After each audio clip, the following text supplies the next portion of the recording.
Hi, good afternoon, and welcome to this Circle U webinar on a very, very relevant and hot topic. What's going on in Greenland?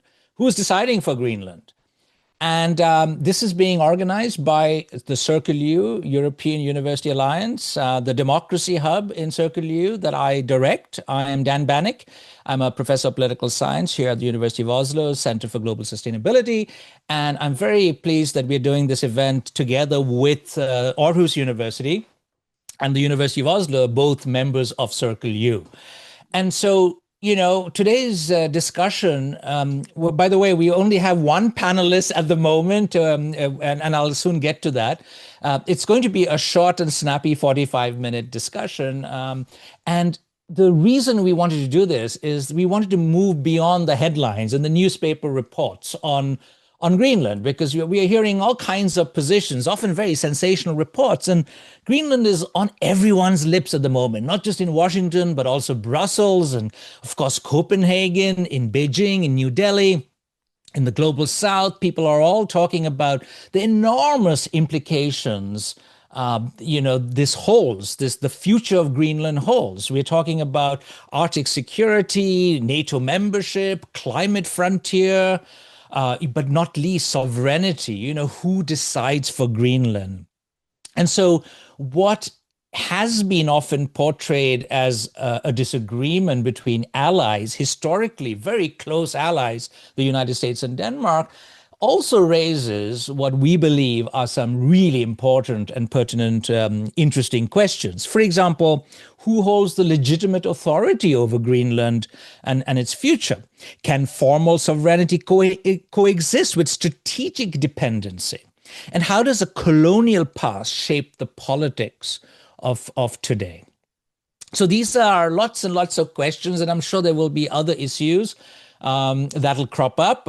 We had originally a panel comprising of 3 individuals, and I was supposed to moderate this. Earlier today, I was informed that Carl Sundgren, who is a member of a local council and of a small coastal town in Western Greenland, his council convened an emergency meeting at very short notice, so Carl had to attend that, and so unfortunately he couldn't come, which also illustrates, some of the realities that is facing a lot of local people at the moment. So Carl can't be here. I was still hoping, and I am, that Pani Boassen from the Institute of Culture, Language and History at the University of Greenland can join us. Maybe she's having some trouble connecting.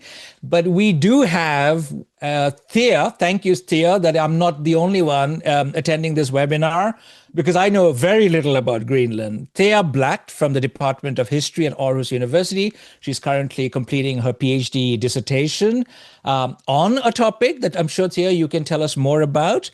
And this webinar is being recorded. It's supposed to be short, 45 minutes.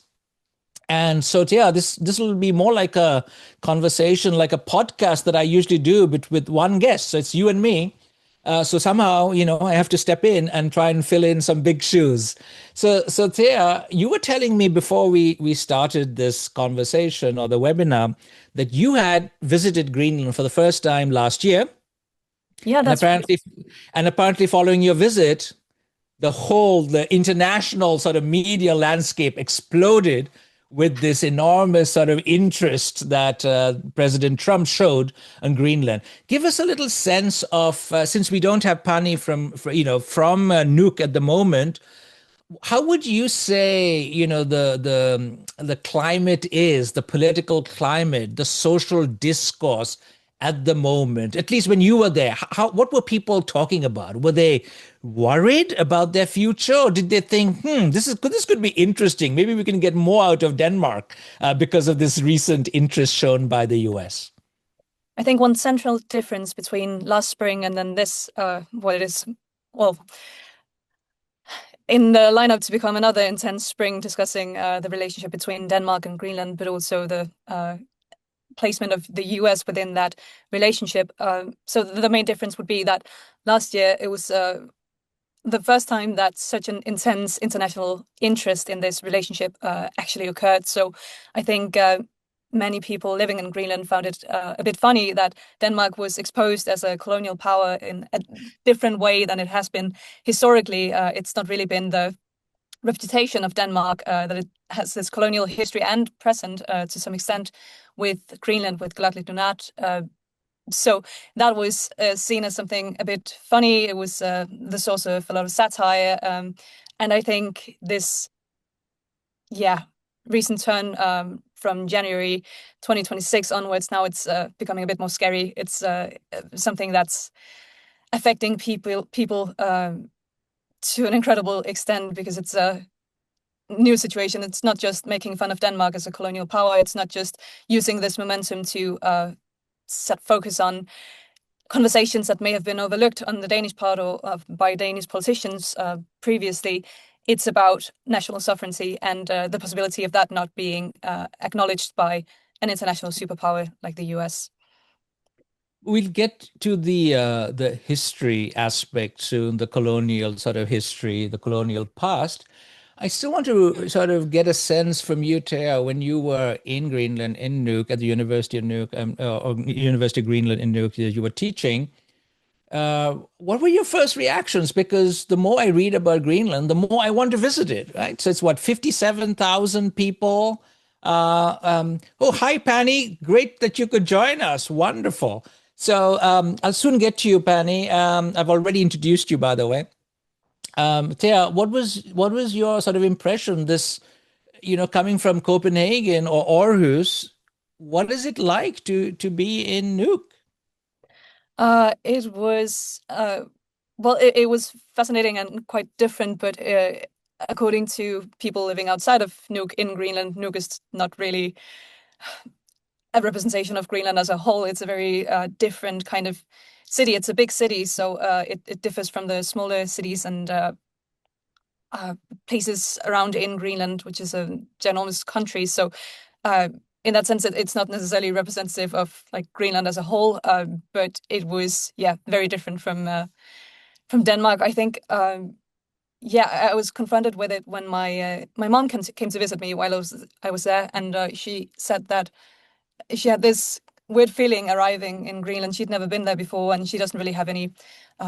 We don't have any family history of family members going to Greenland or anything like that. But she just had this feeling of guilt, knowing all these instances of colonial misconduct that have featured in the media in the past few years. Suddenly, it became very real because she, as a Dane, came to visit this country where she had this feeling that something bad has happened, and it was kind of the people of the population she was a representative of that had done this to another country. So I think there's a general lack of knowledge. Well, I don't think there is a general lack of knowledge in the Danish population about Greenland, but going there can confront you with some of this lack of knowledge, some of the consequences of it, but also it can make it all very real, and some of the consequences of Danish modernization efforts and the joint history suddenly become very tangible in a different way than when you It's not just hear reading about from it. textbooks, you actually seeing Exactly. it in reality. Yeah. Yeah. Penny, I want to bring you to the conversation. Welcome. And I wanted to help us understand, get our viewers, all the people who've tuned in. We're also going to put this out on YouTube. Help us get a sense, Penny, of what it is like today, where you are. What are people talking about? Because it's been going on for for more than a year, or at least for several years, this interest that the US has in taking over, buying Greenland. I'm sure getting this constant, I mean, it's a small group of people, 57,000, 60,000 people. You're not used to so much attention, but after a while, you, I suppose, get a bit numb. Or is it like very exciting? Are people still talking about it in the streets? And Thea mentioned satire. Are they still making fun? I mean, are there new strategies to get more out of Copenhagen? Give us a sense of how locals are treating this enormous attention that the island is getting. Thank you for inviting me, and I'm very sorry for my technical difficulties to join you now. But it's a very interesting question you're asking, and Thea, thank you for your points because I'm recently moved to Nuuk, so I've been living in Nuuk for 1 year now. So I've been in the capital in the period where it's been Um, yeah, when it was happening the first time I moved here, Hmm. and back then I could see all the foreign journalists in the streets in the middle of town, and a lot of people were approached, and a lot of people were uncomfortable having to be out in the public space because now there was a chance they would be approached by foreigners to answer these to some extent weird questions. Yeah. We have a lot of, as you say, we've been isolated from the global world for many years, and we don't usually think about these questions and what kind of opinion we should have on it, because the opinions we need in our everyday life is about what's right in front of us and what's in the next town over.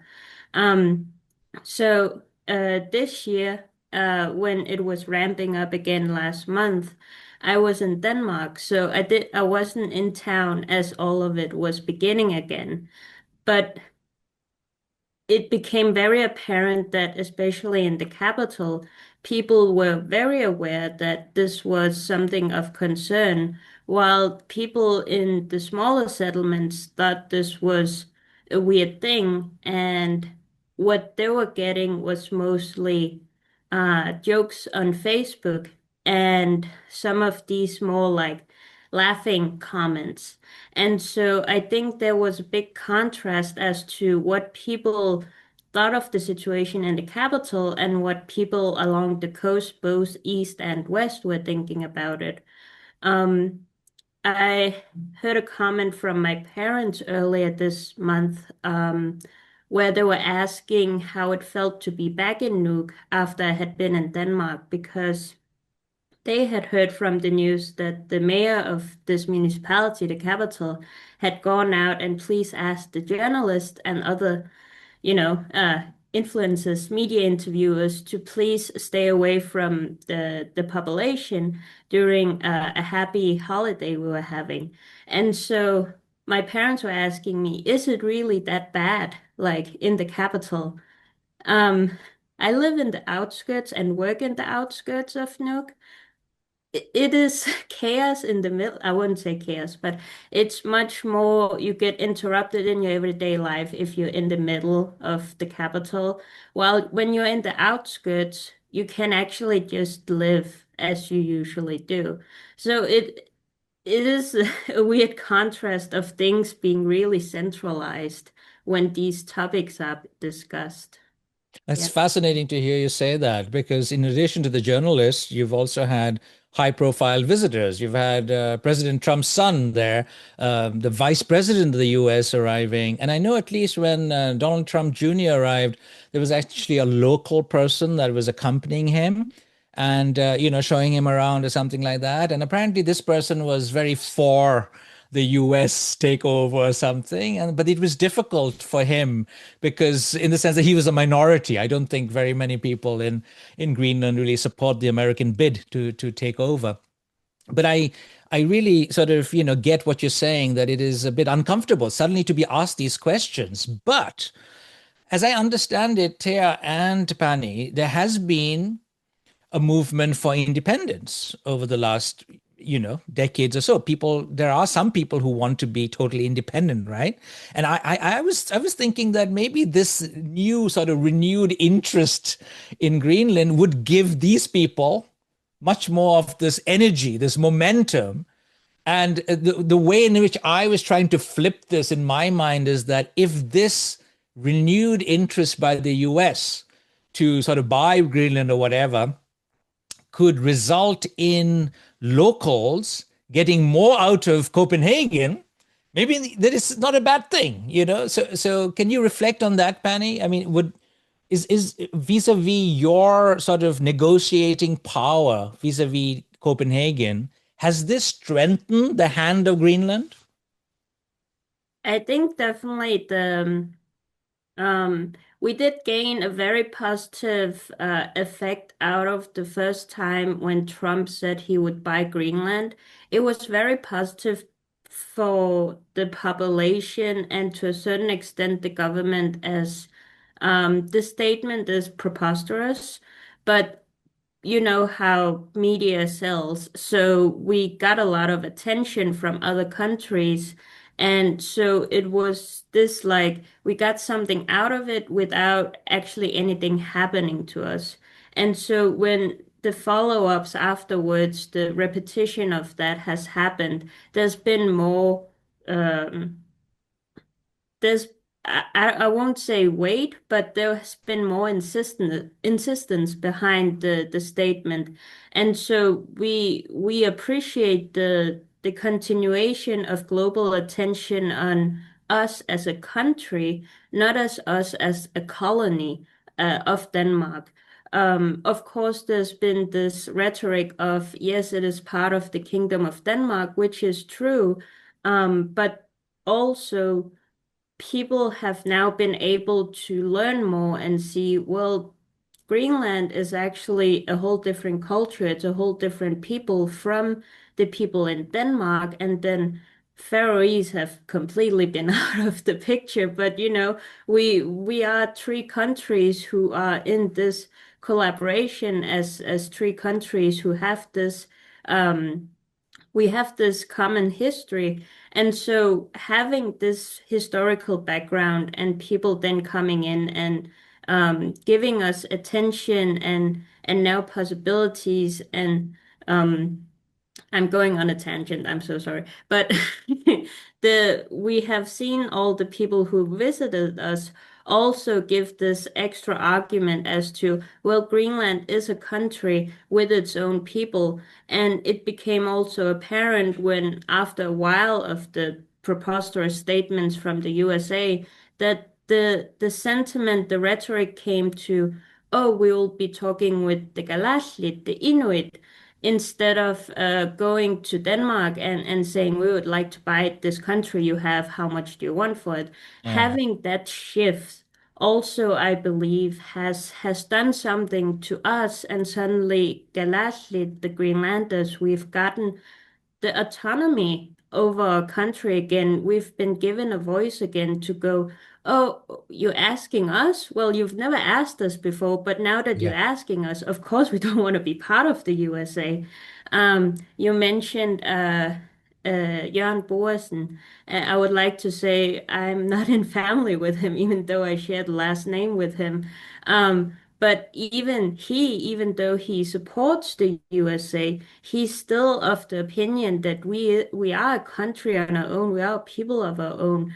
Um, and so I I have yet to hear anybody who would like a USA citizenship to be part of the states. Yeah. So that's how I view it. Okay. So Thea, let's bring you into the conversation. Help us understand the colonial history. So was it over 200 years that Denmark had Greenland as its colony, and then was it 1953 that one gave Greenland far more sort of self autonomous powers, etc. So walk us through, if you can, somewhat briefly, give us some of the headlines of this sort of relationship between Denmark and Greenland. But as Pani also very importantly pointed out, the Americans are not new. They've been there for a long time. So it's not just Denmark, Greenland, but the Americans have been a part of this picture for a while. So walk us through this colonial history, Thea. Yeah, so well, more countries than Denmark have had a historical relationship with Kalaallit with Greenland. There have been Dutch fishermen and hunters on the coast. There have been German missionaries, but then the Danish missionary and Lutheran priest Hans Egede came in 1721 and made a settlement where people were already living in the area that's Nuuk now. So that was 300 years ago. Then you would have to ask someone who's more of an expert on that period of the Danish-Greenlandic relationship on the in-between years. But what I'm focused on is like the modern history. And some critical points in that would be 1917, where Denmark sold the former Danish West Indies, so the US Virgin Islands, to the US. And in the process of conducting this sale of a former Danish colony, it was an agreement was made between the US and Denmark over Denmark's sovereignty over Greenland as an area. But the dispute about what Greenland, how Greenland belonged to Denmark continued in the 30s, because the way that, it's worth mentioning that Hans Egede, being a Danish-Norwegian priest, that's a pretty important detail, because in the 1900s, it was actually not completely settled whether Greenland should belong to Denmark or to Norway, which resulted in a court case in the 1930s that was eventually settled. And Denmark's, it's called råderet in Danish.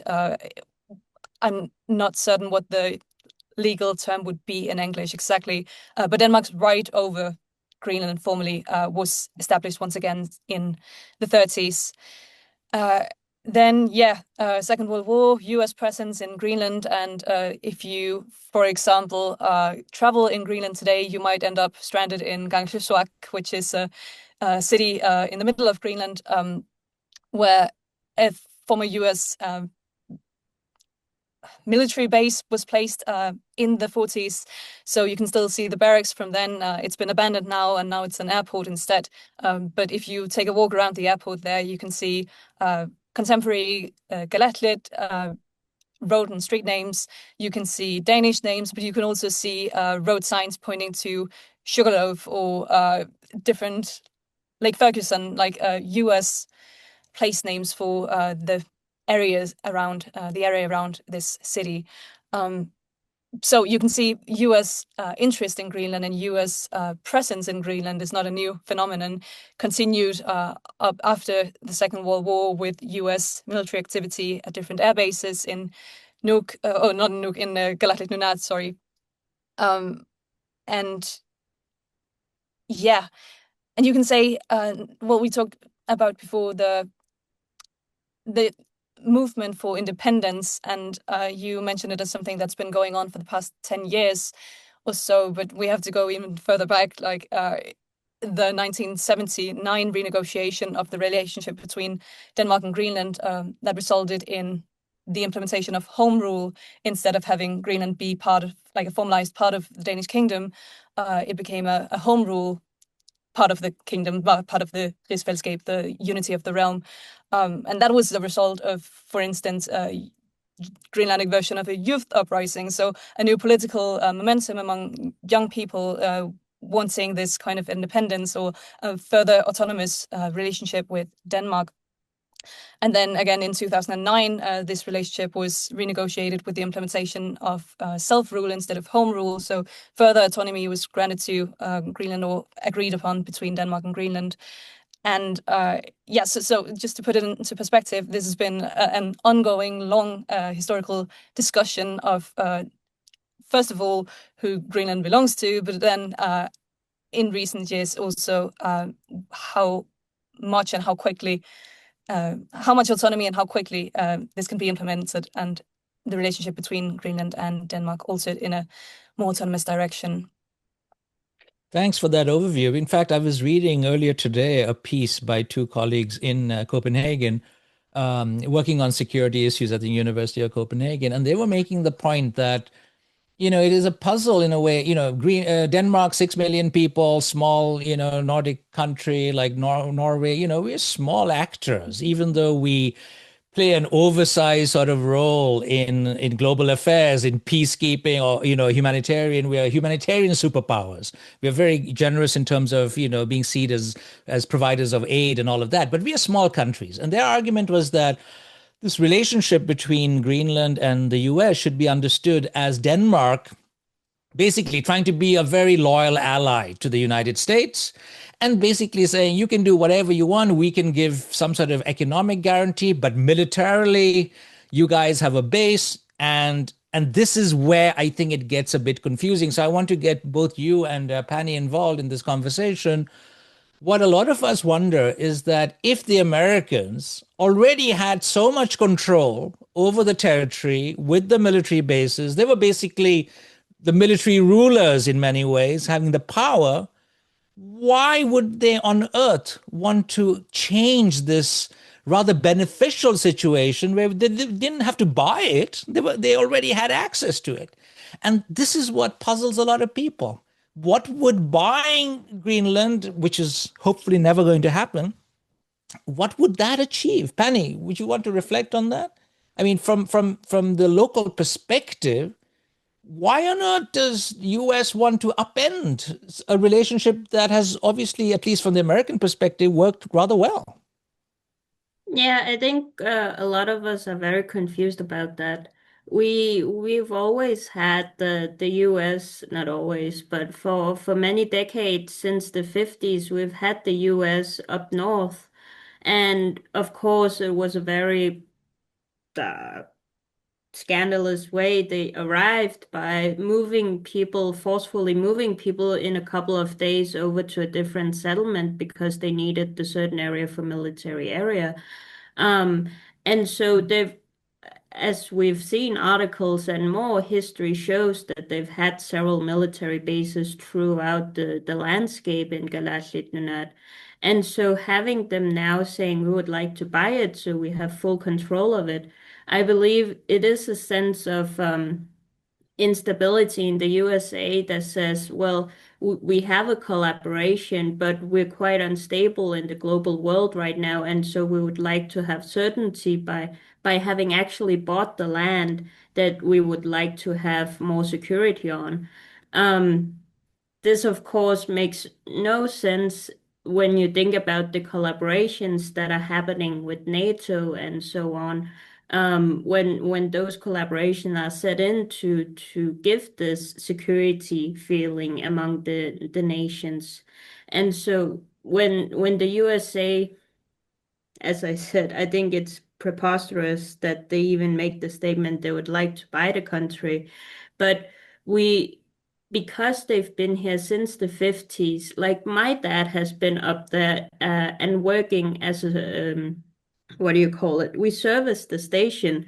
And we had a scandal some years ago because it always been the agreement between Galashid Nunat and the USA that it would be Galashid who go up and make sure the station is cleaned and anything they need is like what's there. And so when it came in and they tried to have a US supported company do that task, um, we felt disappointed as Galat did. We felt, oh, we have this nice collaboration, even though we had bad history with them. And so I believe the USA keeps overstepping the line of a good collaboration. Yeah, and some of the official justification, of course, varies depending on the mood of the day. It could be access to mineral reserves. It could be pointing to the so-called threat of Russia and China, apparently, that little Denmark can't protect Greenland from, So it depends. But maybe, Thea, you want to reflect on that earlier point, but maybe also while you reflect on that, say a little bit about the good and the bad and the ugly that came with Danish, colonization of Greenland. Obviously, we know from colonial history there are some benefits, modernization, development, but also it's not like it's a one-way street. A lot of things go from the colony to the colonizer. There's exploitation. There is subjugation and dominance and suppression, and local cultures are often not treated well, and there's this promotion of perhaps a Danish identity. So maybe you can reflect a bit on what has worked and the not so nice parts of this history. Yeah, just to sign out on the discussion about US motives for this Yeah. request to buy Greenland, or statement that is necessary. The demand, I suppose. Demand to buy Greenland, yes. I think, I think we've arrived at three different possible general explanations from the US, two official and one that might be more realistic. So the first one is a security argument, which, as Bani correctly mentioned, it is not really an issue at the moment. Like, the US could increase its presence if it wanted to through the different military agreements already in place. The second one being access to minerals, but the US could negotiate with the self-rule government to try to get access to minerals if it wanted to do that, and if that was really like the motivation for all this attention on Greenland. And then the third one would be a wish to expand US territory officially. And I think that's where we are at the moment with the arguments from the US president about continued interest in Galatlit Nunaat. I think a lot of it boils down to a wish to make the US bigger. And it can be, well, maybe that's quite a simple argument, but I think that's where we are at, that is actually, in reality, the kind of, US wish with this demand for Greenland. And Greenland is huge, so that would mean a huge addition to the territory. Yeah. Because the other two arguments don't really hold if you look at existing legislation and agreements between the three countries. They are not enough to kind of justify exactly this US interest. And then for the good, the bad, and the ugly, well, if you look at narratives of Danish presence in Galatlit Nunaat and Greenland, there are people in favor of a narrative of benevolent colonialism, a narrative of Denmark as a good, beneficial colonial power, bringing modernization and the welfare system and implementing it in the Galatlit society. That's a very particular and not very historically just way of looking at it. Then, on the other hand, from the 70s onwards, you have both in Greenland and in Denmark the narrative of the evil, oppressing colonial power, which is also not really properly nuanced. The actual relationship historically between the two countries is somewhere in between, where some efforts have been implemented by Denmark, and there's been a hierarchical relationship between the two countries, making Danish political interests, placing those higher than Galatlit political interest in many situations, which has had severe consequences and resulted in instances of colonial misconduct. Banik mentioned the 1953 relocation of the inhabitants of what was called Thule, so the current Pituffik airspace, the area around that. But there's also the 1951 case of the 22 experiment children, where Inuit children were placed in foster homes in Denmark and then brought back to Greenland to be like spearheads of modernization. There's the entire Danification and modernization effort, which was not just led by Denmark in Greenland, but also a wish from Greenlandic politicians. But the way it was carried out was not always in a manner that probably included local actors and local perspectives and the wishes of local politicians and experts. So in that sense, it's a murky picture, but it is a history of a colonial relationship that connects to present-day tensions between the two countries and present-day discussions of power relations and ability to engage on equal terms in political discussions when it's relevant for, especially from the perspective of Galatlit Nunaat. And I think that part hopefully might change with all this international discourse about the relationship between Denmark and Galatlit Nunaat.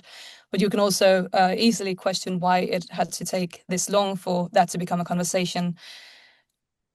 Indeed. And, I have to say, I'm known for trying to be optimistic, at least sometimes. And so I often talk about what works rather than what doesn't, because we need to balance the picture.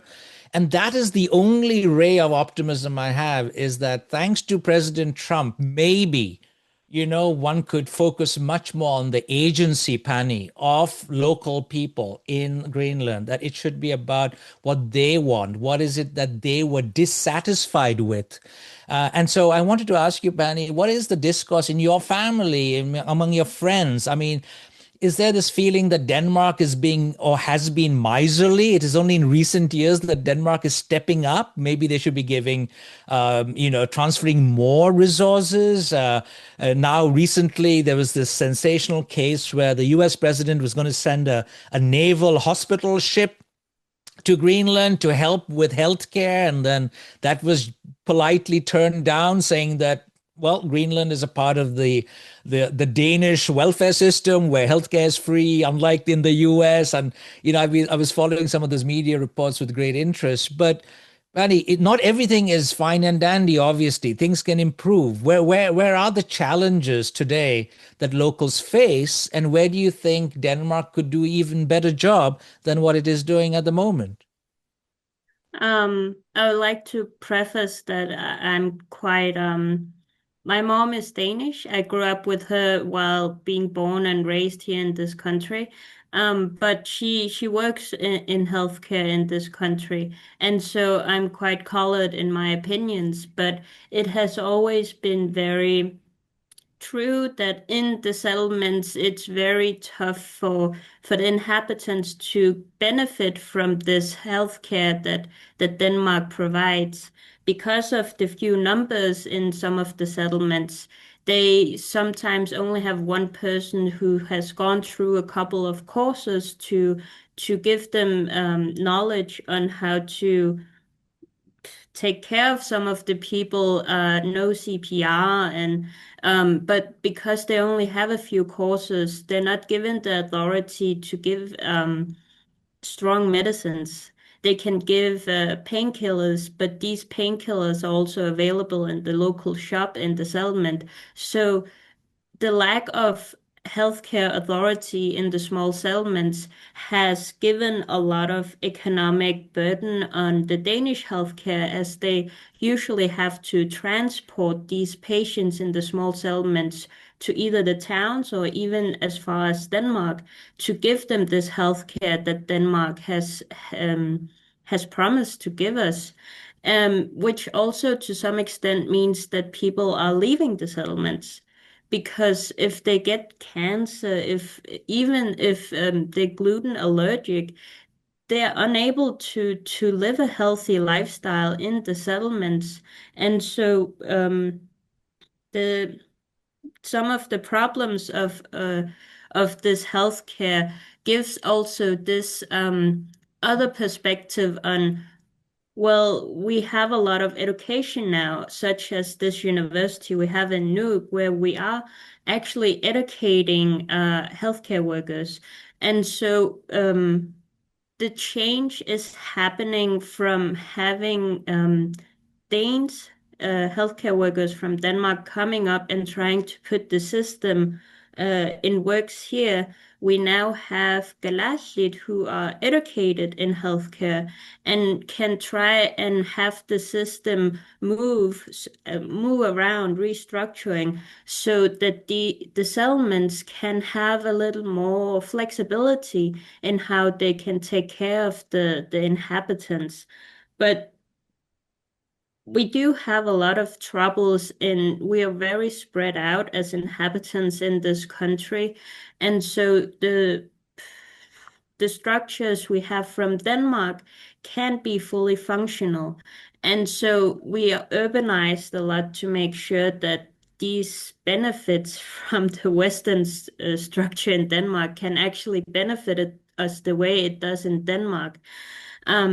But going back to autonomy, because we've been given this awareness now, and we are now traveling out to other indigenous peoples who are also very spread out as people, we get different perspectives on how we can solve these problems, both healthcare and economy, and just mental health.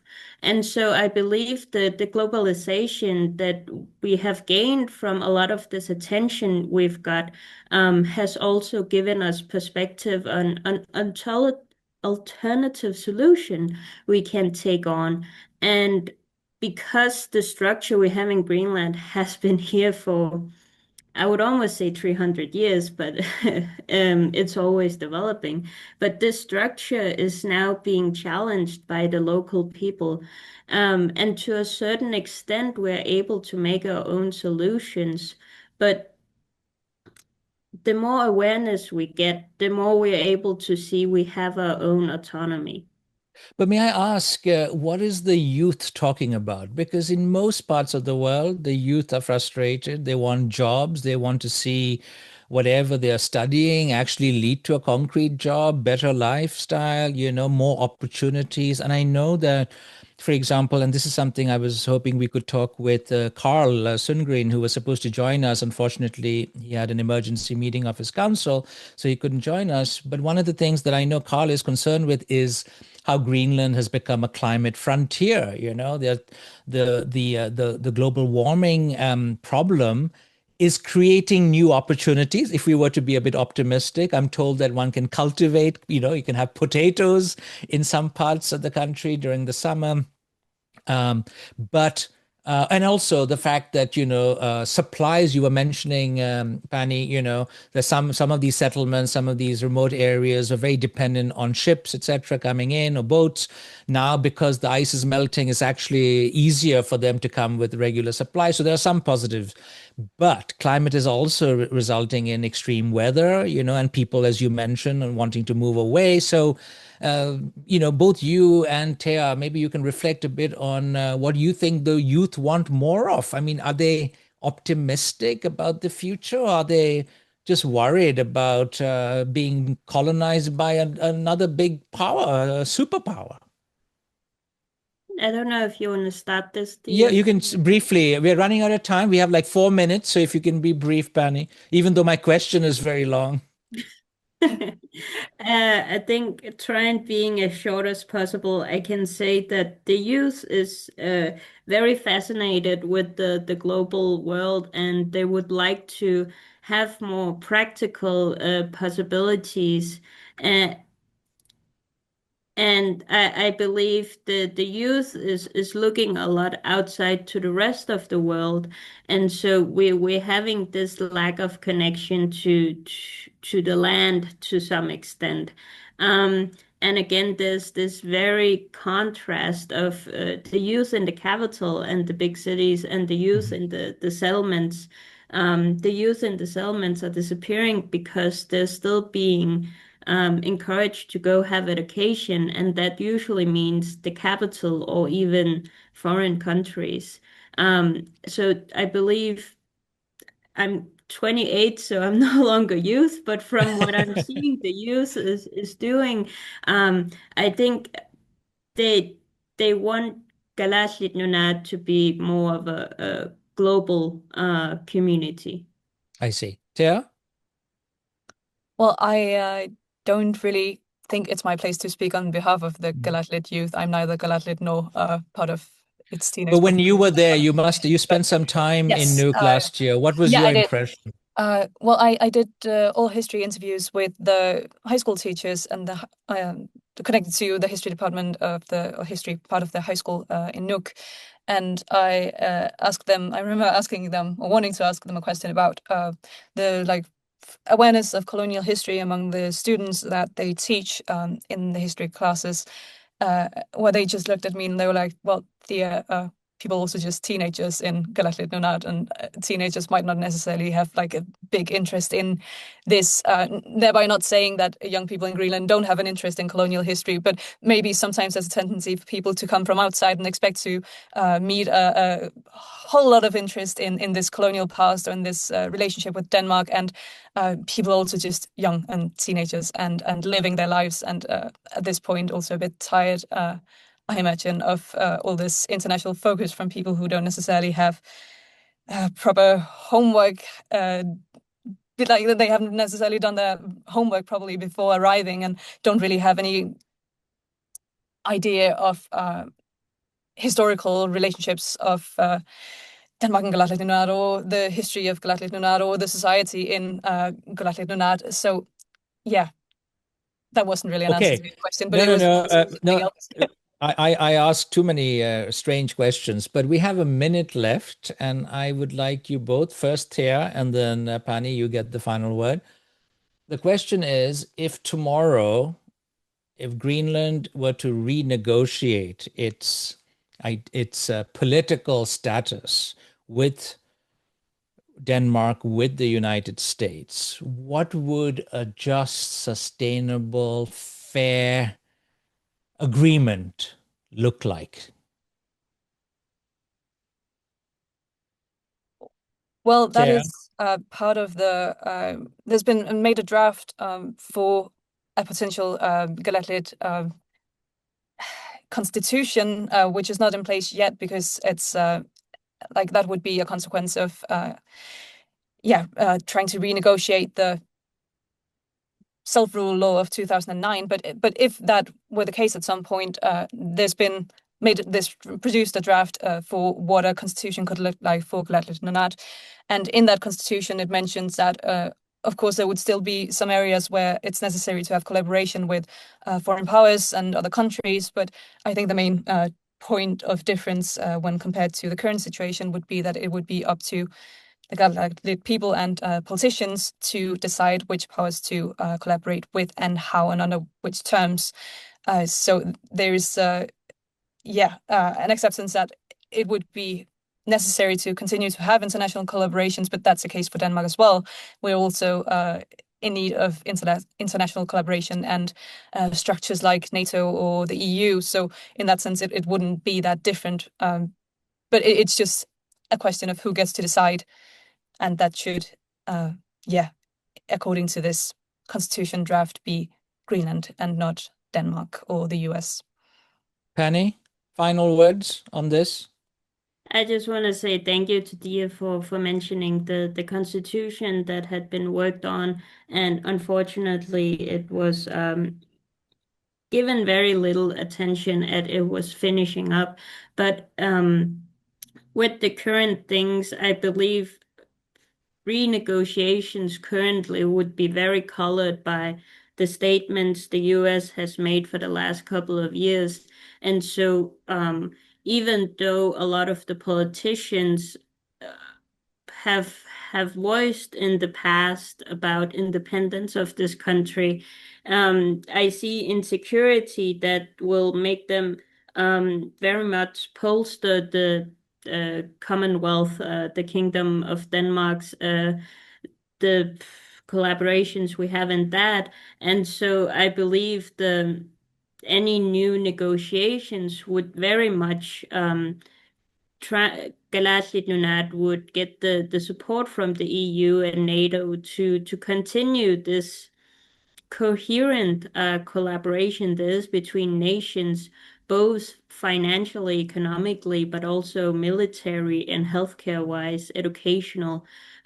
We've gotten so much more connection with the EU for the past 10 years since we got more independence with self-styre. So new negotiations very colored by statements from the USA. And unfortunately, I believe to some extent, even though we've gotten conscious of our own autonomy, I believe we are being pushed towards supporting the Kingdom of Denmark. Well, on that note, we're slightly over time. I apologize for that. This was great fun. I have to say that I haven't sent you any questions beforehand, that you were put on the spot, and you did so well, and I really enjoyed our conversation. So, and there are lots of things we didn't touch upon. Hopefully we could do a follow-up at some point, and maybe Carl could join us then. Thea, Pani, thank you very much for this wonderful conversation that was organized by Circle U, the European University Alliance, together with Aarhus University and the University of Oslo. Thank you very much. Have a wonderful day ahead. Thank you very much.